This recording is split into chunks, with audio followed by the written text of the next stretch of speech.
नमस्कार दोस्तों, GK with पप्सा YouTube channel में आपका हार्दिक स्वागत है। दोस्तों, इंडिया जीके में इंडियन हिस्ट्री वाली सीरीज में हम प्राचीन भारतीय इतिहास पढ़ रहे हैं और उसमें हम अभी हमारे जो है महाजनपद काल चल रहे हैं और महाजनपद काल में हम मगध साम्राज्य के जो राजवंश वो पढ़ रहे हैं। तो इसमें हमने चंद्रगुप्त मौर्य से पूर्व तक का यानी कि नंद वंश का पढ़ रहे थे हम। और नंद वंश में भी सिकंदर ने जो भारत पे आक्रमण करने की कोशिश की है या हम कोशिश की। तो हम ये देखेंगे कि ये मान लीजिए भारत है हमारा। तो अब ये हम भारत को देखते हैं।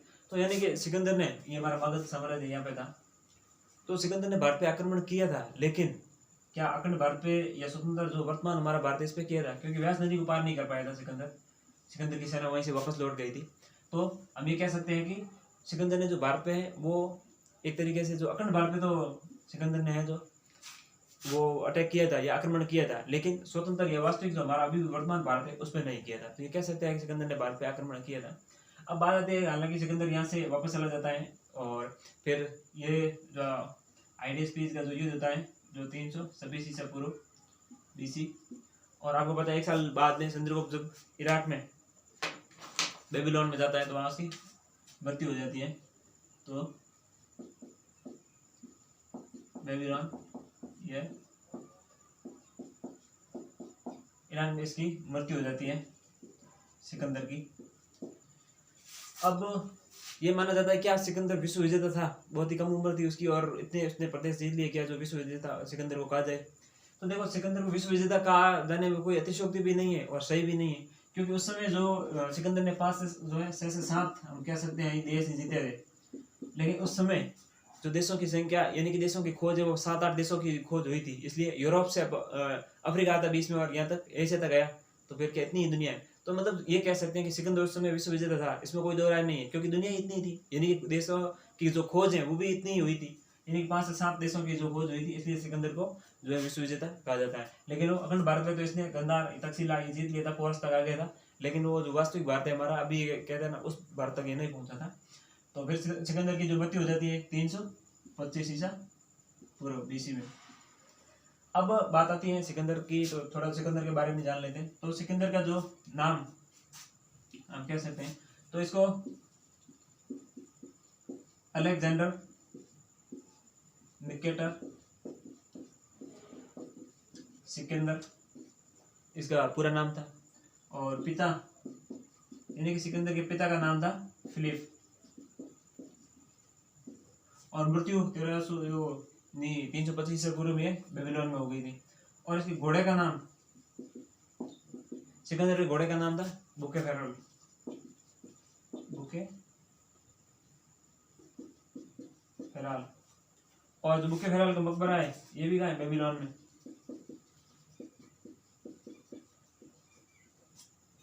तो इस प्रकार सिकंदर के जो कुछ ये सिकंदर के बारे में जो जानकारी थी वो भी देख ली हमने। अब हम बात करेंगे इससे आगे। तो इसके आगे हमने देख लिया था कि सिकंदर की सेना वापस जा रही थी, तो सिकंदर का जो नौसेना प्रमुख था नियारकस वो भी चला गया। और सिकंदर का जो थल सेना जो अध्यक्ष था या जो सेनापति था उसका नाम सेल्यूकस निकेटर था। और सेल्यूकस निकेटर को कहीं न कहीं डाउट था कि भारत की भूमि में न तो कोई देवों की भूमि है और न ऐसा कोई है, या तो कोई न कोई सल कपटिया हमारे साथ धोखा हुआ है। तो ये हम देखते हैं, ये भारत हमारा यहाँ मगध था। सिकंदर यहाँ से सिकंदर की जो है नियारकस चला गया, यानी कि नौसेना प्रमुख, नौसेना लिख देते हैं हम। सिकंदर का नौसेना प्रमुख यहाँ से चला गया और सिकंदर खुद यहाँ से चला गया वापस ऐसे, और यहाँ इराक में इसकी मृत्यु हो जाती है। और यह जो वापस आ रहा था सेल्यूकस निकेटर,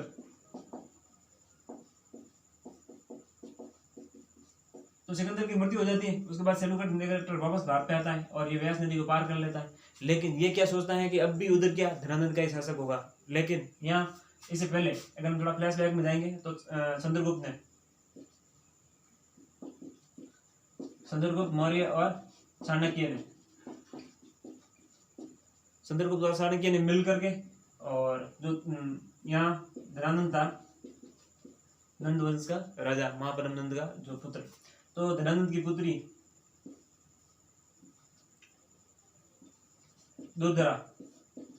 दुर्धरा चंद्रगुप्त से प्रेम करती थी और चंद्रगुप्त भी दुर्धरा से प्रेम करता। बाद में इनकी शादी होती है और इनसे जो पुत्र होता है उसका नाम जो बिंदुसार है। तो दुर्धरा ने गुप्त रास्तों का जो किले में या दुर्ग में जाने वाले गुप्त रास्ते बता दिए और इन्होंने बहुत हेल्प की दुर्धरा ने, क्योंकि ये दुर्धरा खुद धनानंद को पसंद नहीं करती, ये तो अयोग्य शासक था, एक तरह के नशेड़ी शराबी यम्मिया कह सकते हैं, वो विलास में जो है लिप्त था। तो फिर जब जनता की राजा ही ऐसा होगा तो फिर वहाँ की जनता के साथ शोषण ही होगा, उसके साथ न्याय नहीं हो सकता। तो दुर्धरा के साथ मिलकर साड़की की कूटनीतियों से जो है धनानंद को यहाँ पे मरा दिया और धनानंद मरने के बाद जो चंद्रगुप्त मौर्य यहाँ का शासक बन गया। हालांकि ये कठिन था, बहुत बड़ी लंबी यात्रा थी, लेकिन कुछ ऐसा हुआ। लेकिन यहाँ चंद्रगुप्त सिकंदर की मृत्यु को लेकर कहीं कहीं एक जो इतिहास एक तरह यह भी कहता है कि सिकंदर को जो जहर है वो कहीं कहीं आचार्य चाणक्य ने दिया था, या जो चाणक्य ने ही दिया था। कहा जाता है चाणक्य बहुत जो जहर यानी कि जहर की जो विद्या है उसमें बहुत निपुण थे जहर देने में, और मतलब वो टाइमिंग भी जहर देते, कितने घंटे में जो सामने वाले को मारना है उस हिसाब से वो जहर देते। और ये कुछ विष कन्याएं भी जो थी वो भी रखते थे। और युद्ध में सैनिकों को क्या पता खूबसूरत ये पता नहीं, मतलब ये युद्ध में कहाँ से आ गई, लेकिन वो चालाकी होती है। विष कन्या का मतलब ये होता है कि जब चाणक्य को ऐसा लगता था कि वो किसी खूबसूरत बच्ची लड़की को देखता था तो बचपन से ही उसको क्या है कि तीखा नमक या नहीं खिलाया जाता था, बल्कि थोड़ा थोड़ा उसको जहर स्लो पॉइजन दिया जाता था, जिससे कि वो उसके शरीर में पूरा जहर भर जाए और जब भी वो किसी को काटे या थोड़ा बहुत भी डंक मार दे, मतलब कहते हैं ना वो उसके दांत कहीं लग जाए थोड़े बहुत, उस आदमी में जहर और जहर से मृत्यु हो जाती थी। तो यही विष कन्याओं का प्रयोग किया उसने। हो सकता है कि उसने बहुत सारे सिकंदर के सैनिकों को भी मारा ऐसे। अब युद्ध क्षेत्र में एकदम ऐसी खूबसूरत कन्या नारी देख के तो अच्छे से योद्धा ही मतलब तलवार रुक जाती है उनके घर, मतलब ये बला यूं कैसे आई यहाँ पे। तो ये भी हो सकता है, तो इसका फायदा उठाया किसने, चाणक्य ने। और कहीं कहीं कहा जाता है इतिहास एक धड़ा कहता है ऐसा नहीं है कि भाई सिकंदर, लेकिन ऐसा माना जाता है कि सिकंदर खुद यहाँ से जो इतने युद्ध करते करते आया, दुनिया जीतते हुए आया, तो यहाँ आके हार गया, फिर उसको लगता है कि मेरी माँ से मिलना है मुझे, तो वो वापस जा रहा था। इस वजह से कहीं थक गए, तो उसकी सेना भी थक गई थी, बीच में कहीं रुक गए, 1 महीने 2 महीने पार्टी वार्टी करते आराम से जा रहे थे। फिर यहाँ से 326 में तो बीसी में यहाँ पोरस से युद्ध किया था और फिर वापस व्यास नदी को पार करके आया नहीं, भारत पे यहाँ मगध पे आक्रमण हुआ नहीं, इसलिए वापस चला गया। 325 में बीसी में यहाँ पे इसकी मृत्यु हो गई, क्योंकि बीसी है वो उल्टा चलता है। तो यहाँ पे सिकंदर की मृत्यु हो जाती है और यहाँ पे है जो धनानंद की जगह अब चंद्रगुप्त मौर्य जो है वो राजा बन जाते हैं धनानंद को हरा के। और फिर यहाँ एक मुद्दा भी उठता है, चंद्रगुप्त मौर्य है जो निम्न कुल के हैं, निम्न कुल के हैं, तो इनको यहाँ के जो लोग हैं वो भी स्वीकार नहीं करते थे। लेकिन चाणक्य ने जिस तरह से उनको समझाया कि ये योग्य है, ये क्षत्रिय है, क्योंकि ये जनता ऐसा मानती, क्योंकि धनानंद ने बता दिया कि चंद्रगुप्त मौर्य ये जो है ये मतलब निम्न वर्ग है, लेकिन चंद्रगुप्त मौर्य क्षत्रिय राजपूत था और इसके पिता की, चंद्रगुप्त के पिता की जो हत्या है वो धनानंद ने ही करवाई थी कलिंग युद्ध के उस समय। तो ये पूरा एक तरह से घटना चक्र था। अब हम देखेंगे कि वापस कौन आ रहा है, सेल्यूकस निकेटर वापस आ रहा है, यहाँ कौन आ गया, धनानंद की जगह चंद्रगुप्त मौर्य आ गया है। तो अब पूरा जो सीन है वो एक तरीके से नया क्रिएट होगा, उसको भी देख लेते हैं।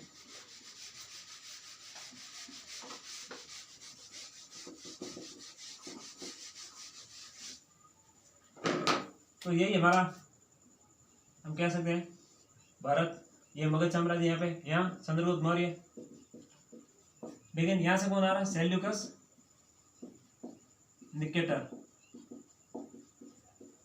और सेल्यूकस निकेटर ये चंद्रगुप्त मौर्य का जो है थल सेना प्रमुख, ये वापस आया। इसको डाउट था यहाँ कोई व्यास नदी वगैरह, ये व्यास नदी को पार करके देखेंगे यहाँ कोई देवी भूमि नहीं है, यहाँ लोग ऐसे ही नहीं मरते हैं, कोई इनको सल कपट था, और उसको शक हुआ और ये आया और इसने व्यास नदी पार कर दी। और इसने जब देखा और यहाँ पता चला कि यहाँ इधर तो धनानंद के पास को पहले पता था, धनानंद के पास बहुत बार हाथी अफवाह फैला दी थी किसने, चाणक्य और चंद्रगुप्त ने।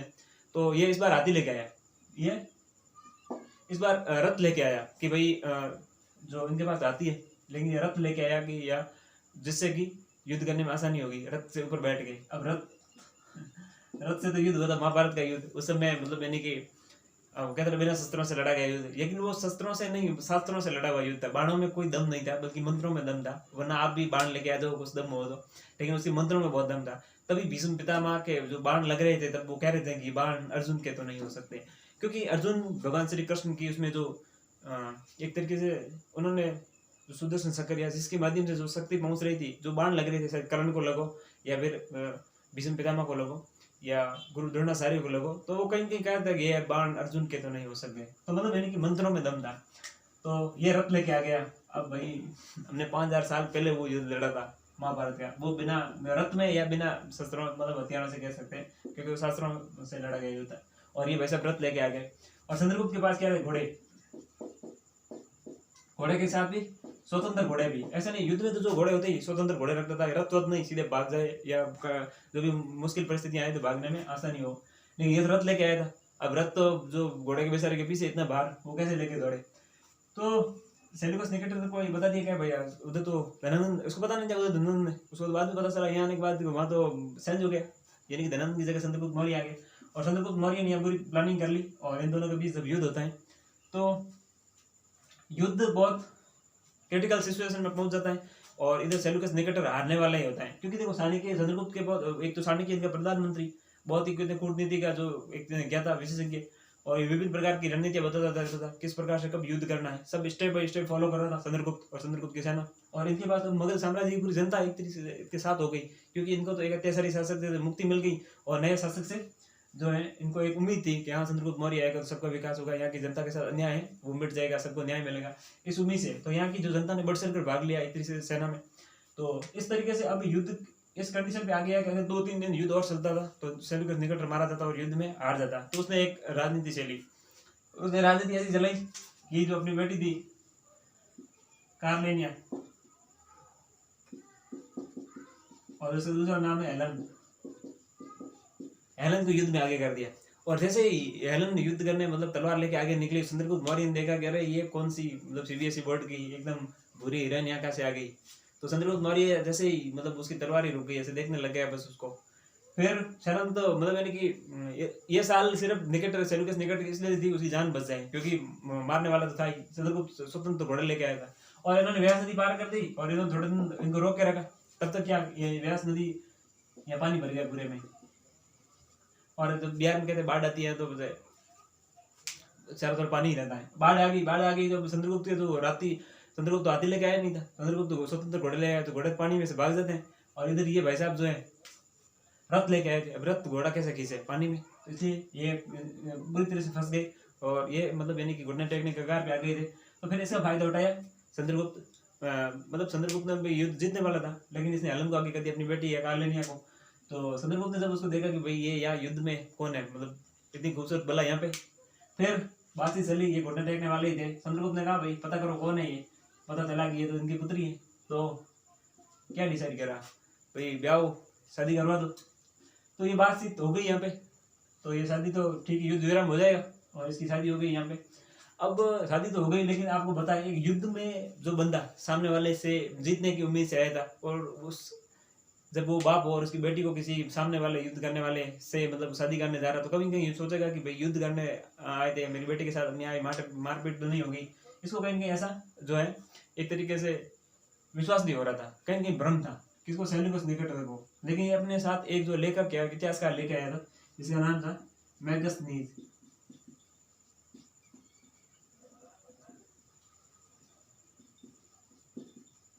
और मैगस्थनीज ने एक पुस्तक लिखी थी इंडिका, जिसमें प्राचीन भारत का और खासकर मौर्य काल का इतिहास कह सकते हैं, प्राचीन भारत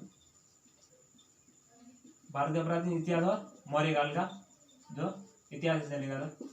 तो इसने सेल्यूकस निकेटर को चंद्रगुप्त को कहा कि मेरा मैगस्थनीज जो है, मेरा जो इतिहासकार दूत है, ये जो है आपके साथ यहाँ रहेगा। यहाँ ये हो गए अब कौन, हेलन कह सकते हैं हम या फिर कार्मेनिया, तो ये दोनों क्या पति पत्नी हो गए।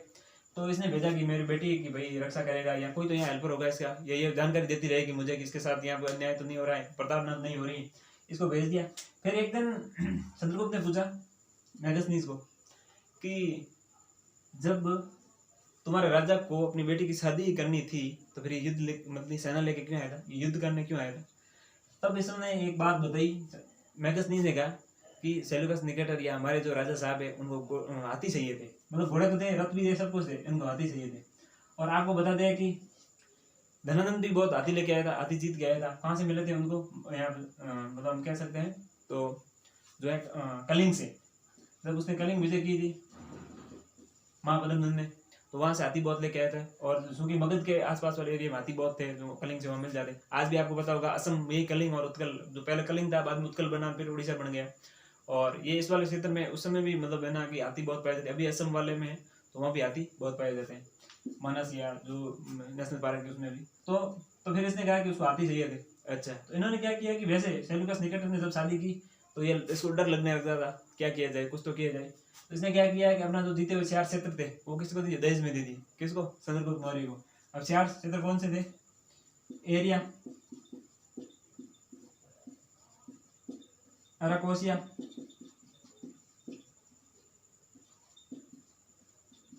जेड्रोसिया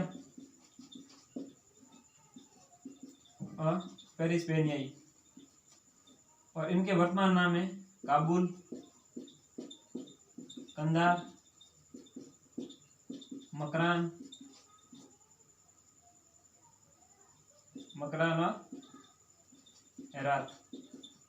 यानी कि वर्तमान में देखा जाए तो ये पूरा पाकिस्तान, या हम कह सकते हैं पाक, अफगान और कुछ ईरान इराक वाला जो भाग है वो, तो ये सब पूरा यहाँ वाला पूरा जो एरिया था वो किसको, दहेज में मिल गया चंद्रगुप्त मौर्य को। क्योंकि इनको पता था कि जब बेटी वहां रहेगी तो दहेज में दे देंगे तो सुरक्षित रहेगी। तो अभी जो सेल्यूकस निकट युद्ध करने आया था वो चंद्रगुप्त के ससुर जी बन गए और चंद्रगुप्त भाई जो पावण बन गए। तो अब ये कह सकते हैं कि यानी कि एक बिहारी क्या छोड़े हुए दहेज पे आज 2 देश पल रहे हैं, कौन, पाकिस्तान और अफगानिस्तान। तो ये एक बिहारी था चंद्रगुप्त मौर्य और उसने ये देश छोड़ दिया था और ये 2 देश पल रहे हैं। तो अब ये कह सकते हैं। तो इस प्रकार जो सेल्यूकस निकेटर को, मतलब ये जब मैगस्थनीज से पूछा चंद्रगुप्त मौर्य ने कि भाई आपके राजा साहब को क्या चाहिए था, युद्ध करने आया, बेटी की शादी कर दी और ये दहेज में भी इतना कुछ दे दिया। तो फिर उसने कहा इनको हाथी चाहिए थे। तो जो चंद्रगुप्त ने कहा थे पहले बोलते हाथी चाहिए थे, बिल्कुल हाथी मिल जाएंगे। तो इन्होंने जो है कह रहे 300 जो हाथी है वो इनको लौटा दिए, सेल्यूकस निकेटर को हाथी दे दिया, हाथी लेके चले जाओ, इतना भोगट में हमें भी नहीं चाहिए, इतना दहेज हमें भी नहीं चाहिए। हालांकि दहेज नहीं लेना चाहिए, क्योंकि कहते हैं कि जब शादी बराबर मामले में होती है तो दहेज नहीं लेना देने का मामला ही नहीं रहता। पढ़ी लिखी लड़की है, पढ़ा लिखा लड़का है तो दहेज का मामला कम हो जाता अपने आप। अनपढ़ लड़का है, अनपढ़ लड़की है तो इतना नहीं रहता। बेरोजगार लड़का है, बेरोजगार लड़की है तो भी दहेज का इतना मामला नहीं रहता। लेकिन अगर लड़का सरकारी नौकरी वाला और लड़की 12वीं पास या BA पास, तो फिर तो दहेज वाला मामला होगा ही। तो मामला हमेशा बराबरी में करो तो आपकी दिक्कत नहीं रहेगी। तो ये था, अब 300 हाथी इन्होंने जो इसको दे दिए। और ये जो कहते हैं ना, ये कह सकते हैं बिहारी वैसे दहेज देने में बहुत मतलब इन्हें, आप देखिए यूपी बिहार के लोग ज़्यादा से ज़्यादा IAS कलेक्टर वगैरह डॉक्टर बनते हैं। हालांकि वो किसी भी जॉब में जाते क्योंकि वो पद तो धारण कर लेते हैं। अब अगर लड़की को वो बंदे सही होते हैं तो फिर लड़की के जो पिता है, घर वालों को दहेज तो देना ही पड़ता है। इसलिए कहते हैं बिहारी सबसे ज़्यादा दहेज लेते हैं। लेकिन देखो इतिहास गवाह है, एक बिहारी ने जो दहेज अपना छोड़ दिया उस वजह से 2 देश आज पल रहे हैं। और पल क्या रहे हैं, अफगानिस्तान तो ठीक है, पाकिस्तान तो बस उसको दुनिया पाल रही है। तो ये आज हमने देखा कि खास करके जो चंद्रगुप्त मौर्य की जो यहाँ रणनीति थी। अब चंद्रगुप्त मौर्य के बारे में भी थोड़ा ही, इसने भी कुछ विकास कार्य वगैरह करवाए तो वो भी देख लेते हैं। तो ये जो यहाँ पे सेल्यूकस निकेटर ये युद्ध हार जाता है, एक तरीके से घुटने टेकने वाला था और ये कंडीशन हो जाती है शादी उनकी। और ये 5 क्षेत्र है, 4 क्षेत्र है वो दहेज में देता है और आधी है ये वापस इनको दे देता है। इस प्रकार ये कंडीशन जमी हुई रहती है। अब हमें याद रखना है मैगस्थनीज ने इंडिका पुस्तक लिखी थी जिसमें भारत के प्राचीन इतिहास का उल्लेख या वर्णन है, और खास करके मौर्य काल का। और मैगस्थनीज ने कहा था कि भाई भारत वालों को ज्यादा पढ़ने में इंटरेस्ट है, उनको लिखने में कोई इंटरेस्ट नहीं है। वो तो दिखता ही है, कॉलेज के कॉपी भरते हैं उसमें भी दिख जाता है। तो उनको क्या है, मैगस्थनीज ने कहा था कि भाई भारतीयों बहन जो पढ़ने में इंटरेस्ट है उनको लिखने में कोई खास इंटरेस्ट नहीं है। अब आता है चंद्रगुप्त मौर्य।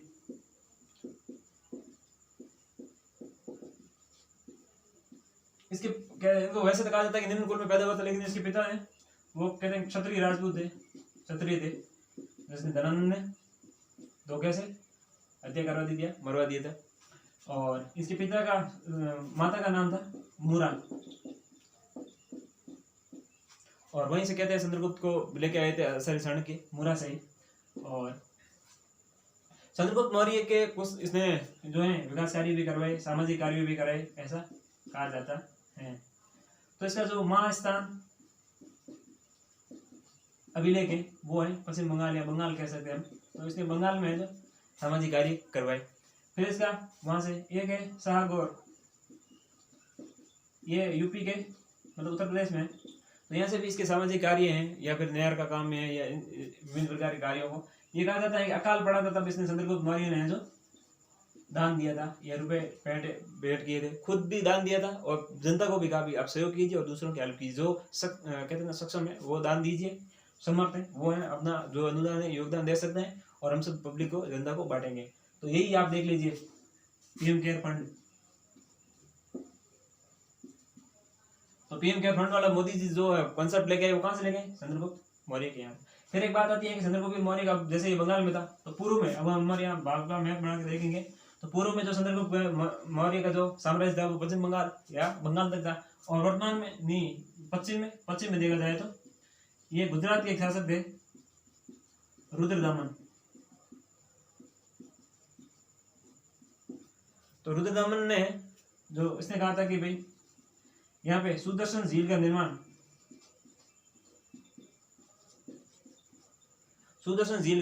चंद्रगुप्त मौर्य ने अपने राजकीय खर्च से करवाया था। किसने? चंद्रगुप्त मौर्य ने राजकीय खर्च से करवाया था। तो ये जो रुद्रदामन का है जूनागढ़ अभिलेख है, जूनागढ़ अभिलेख। तो अब क्या था, रुद्रदामन है जो गुजरात का शासक था, उसके अभिलेख का नाम जूनागढ़ का अभिलेख था, और उसमें है जो सुदर्शन झील का नाम चंद्रगुप्त मौर्य ने अपने राजकीय खर्च से करवाया था। इसका मतलब ये होगा कि चंद्रगुप्त मौर्य का शासन है पूर्व में बंगाल तक था और पश्चिम में गुजरात तक था, हम ये कह सकते हैं। तो आज हमने चंद्रगुप्त मौर्य तक देखा, कल हम पढ़ेंगे इससे आगे जो भी मौर्य काल के शासक है उनको, चंद्रगुप्त थोड़ा चाणक्य को भी देखेंगे बीच में कि उनके भी जो योगदान रहा, उनको मैकियावेली क्यों कहा जाता है, अर्थशास्त्र की विषय वस्तु क्या थी वो भी देखेंगे। साथ ही आज हम मौर्य काल तक, ये मौर्य काल में चंद्रगुप्त मौर्य को जो ये खास की मौर्य जो वंश की स्थापना करते हैं, यहाँ लिख सकते हैं मौर्य वंश की स्थापना भी चंद्रगुप्त मौर्य ही करते हैं। तो उम्मीद करते हैं भारत के इतिहास में जरूर आपने महाजनपद काल में, प्राचीन भारत के इतिहास में जो मौर्य काल को जरूर थोड़ा बहुत समझ में आया होगा, समझने की कोशिश की होगी, और हमारा जो प्रयास है वो जरूर आपको इसे कुछ सीखने को मिला ही होगा।